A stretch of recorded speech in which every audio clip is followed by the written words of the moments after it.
ඉතින් අද මම කතා කරන්න හිතුවේ ඔයාලා ගොඩක් දෙනෙක් මගෙන් අහපු තාමත් සෝෂල් මීඩියා වල ගොඩක් ඉන්ෆ්ලුවෙන්සර්ස් ලාගෙන් ගොඩක් අයගෙන් අහන ප්‍රශ්න කරන ටොපික් එකක් ගැන. ඒ තමයි අවුරුදු ගාණක් දැන් ජිම් එකට යනවා.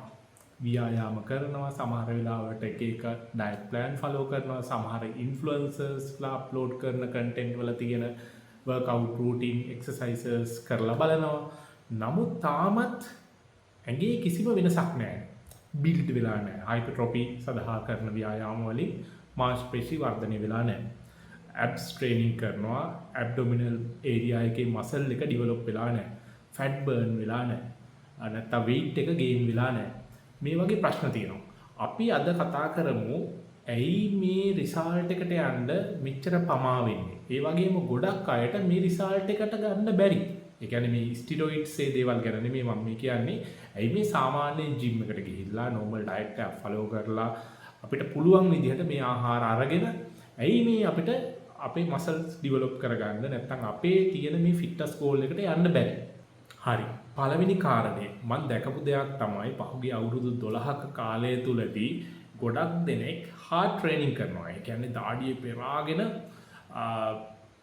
ගොඩක් වෙහෙස වෙලා වර්ක්අවුට් කරනවා. හැබැයි වර්ක්අවුට් එක හදාගනිද්දි ස්මාර්ට් වෙන්නේ නැහැ. එයාලගේ මීල් ප්ලෑන් එක හදාගනිද්දි ස්මාර්ට් වෙන්නේ නැහැ. ඒකට හිතන්නේ දාඩිය දැමීම සමානයි එයාලගේ මසල් බිල්ඩින් වලට කියලා. නමුත් තිත්ත ඇත්ත තමයි ඔයාලා කොච්චර හાર્ඩ් වර්ක්අවුට් එකක් කරත් ඔන්ලයින් හොයාගෙන නැත්නම් ඉන්ෆ්ලුවෙන්සර්ස්ලා කරන වර්ක්අවුට් එකක් හරි එක්සර්සයිසස් හරි කොපි කරලා ඒවා කරන්න හැදුවට ඔයාගේ මේ පම්ප් එක පිටිපස්සේ ගිහිල්ලා ඔයාගේ ශරීරය මේ පම්ප් කරගන්නවා කියලා හිතාගෙන මේ දේවල් කරන්න හැදුවට ඒවා ඔයාට නොගැලපෙන්න පුළුවන්. ඉතින් ඒක නිසා තමයි ඇත්තටම ඔයාලා හිතන තරම් ප්‍රෝග්‍රස් එකක් ඔයාලගේ මේ ෆිට්නස් ගෝල් එකට යන්න ඔයාලට නැත්තේ. දෙවෙනි දේ මම ගොඩක් වෙලාවට දකින දෙයක් තමයි ගොඩක් වෙලාවට සමහරු ජිම් එකට ගියාම එයාලා පාවිච්චි කරන එකම weight එක, එකම තීව්‍රතාවය, එකම resistance එක පාවිච්චි කරලා එයාලා කිලෝග්‍රෑම් 10න් වර්ක්අවුට් කරන්න පටන් ගත්තා කියන්නකෝ. දැන් වර්ක්අවුට් කරන්න පටන් ගන්න බෑ කිලෝග්‍රෑම් 10න්, සමහර වෙලාවට කිලෝග්‍රෑම් 2කින් 3න් එහෙම පටන් අරගෙන එක weight එකකට ගිහිල්ලා, ඒ කියන්නේ කිලෝග්‍රෑම් 10කට ගිහිල්ලා එතනින් පස්සේ එයා progressively overload කරන්නේ නැහැ weight එක. ඉතින් progressively overload කරන්නේ නැහැ කියන්නේ එයාගේ ශරීරය ග්‍රෝ වෙන්න තවත් එයාගේ ෆිට්නස් දියුණු කරගන්න අවස්ථාවක් ලබා දෙන්නේ නැහැ. මොකද ඔයා සති 4-5කට කලින් කරපු weight එකම තමයි ඒ ලබා දෙන තීව්‍රතාවයම තමයි ඒ රෙසිස්ටන්ට් එකම තමයි ඔයා දැනුත් ලබලා දෙන්නේ.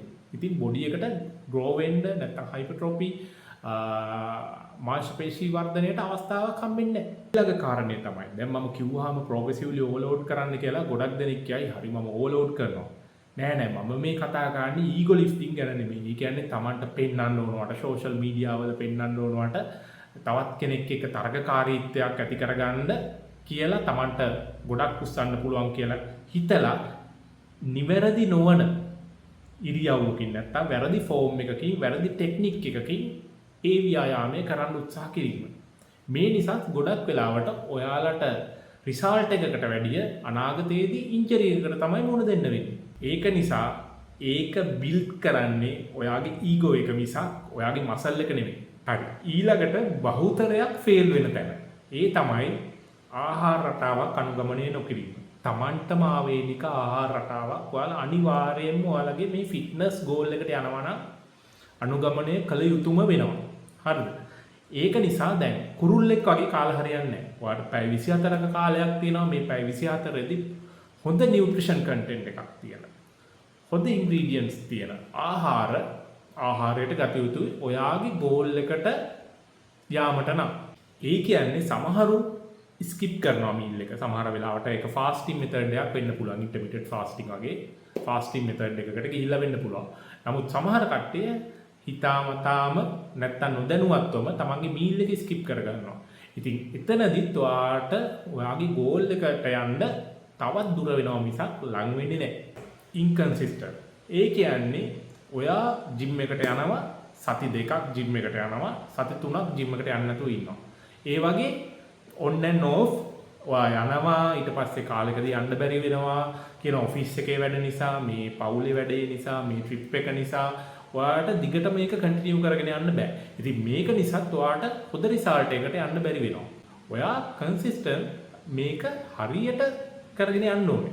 එහෙම නැති වුණොත් ඔයාගේ ගෝල් එකට තවත් දුර වෙනවා මිසක් ලං වෙන්නේ නැහැ. ඒ වගේම තමයි ජිම් එකට ගියා කියලා මසල් බිල්ඩ් වෙනවද ඒ වෙලාවේ? නෑ. ජිම් එකට ගියාම නෙමෙයි මසල් බිල්ඩ් වෙන්නේ. ජිම් එකෙන් පිටතදී තමයි ඔයාගේ මසල් බිල්ඩ් වෙන්නේ. විශේෂයෙන්ම රෙස්ට් ටයිම් එක වැදගත් වෙන්නේ ඒක නිසා.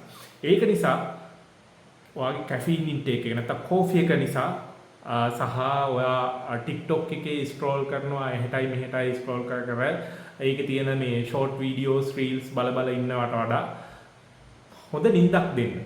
අඩුම ගානේ පැය 7ක් පැය 6ක්වත් නිදා ගන්න.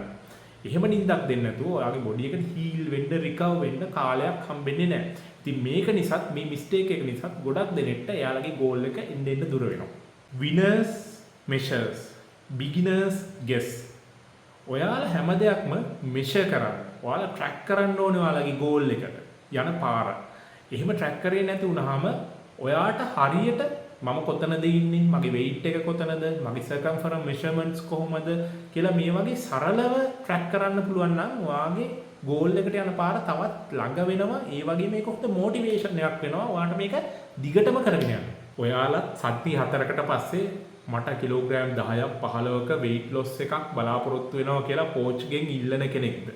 එහෙනම් මේ වැඩේ ඔයාලටත් කරන්න හම්බෙන්නේ නැහැ. එහෙම කරන්න බෑ. කෝච් කෙනෙක් විදිහට මම ගොඩක් වෙලාවට මම ගාවට එන ක්ලයන්ට් ලව දැනුවත් කරනවා මේ වගේ unrealistic goals ගැන. එතකොට එයාලා ඒක තේරුම් අරගෙන මේ දේ හරියට කරන් යනවා. නමුත් තනියම මේ වැඩේ කරන්න පටන් ගන්නකොට අපි ගොඩක් වෙලාවට unrealistic goals තමයි set up කරගෙන තියෙන්නේ. ඒ කියන්නේ මාසෙන් මෙච්චර ප්‍රමාණයක් අඩු වෙනවා. මගේ වෙඩින් එක වෙනකොට මෙච්චර ප්‍රමාණයක් අඩු කර ගන්නවා. වෙඩින් එකට තියෙන්නේ සතියක් සති දෙකක් වගේ කාලයක් තුල. ඉතින් මේ වගේ unrealistic goals තිබ්බහමත් මේ වැඩේ කරගෙන යන්න බැරි වෙනවා. මේ demotivation එකත් එක්ක. ඒ කියන්නේ මේක මේ සතියකට පස්සේ result කිසිම දෙයක් ඔයාලට ලැබෙන්නේ නැති වුණාම තව තවත් ඩිමෝටිවේට් වෙලා මේක මග නවත්තලා දාලා යන්න හිතෙනවා. ඉතින් යාළුවනේ ඔයාලා චේන්ජ් වෙන්නේ නැත්තේ ඔයාලට චේන්ජ් වෙන්න බැරි නිසා නෙමෙයි.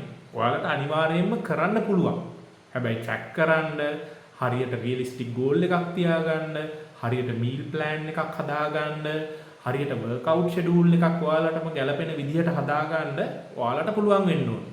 එහෙම නැත්නම් ඊට සම්බන්ධව ඒ විෂයේ ඉන්න ගුරුවරයෙක්ගෙන් නැත්නම් කෝච් කෙනෙක්ගෙන් සහාය ලබා ගන්න.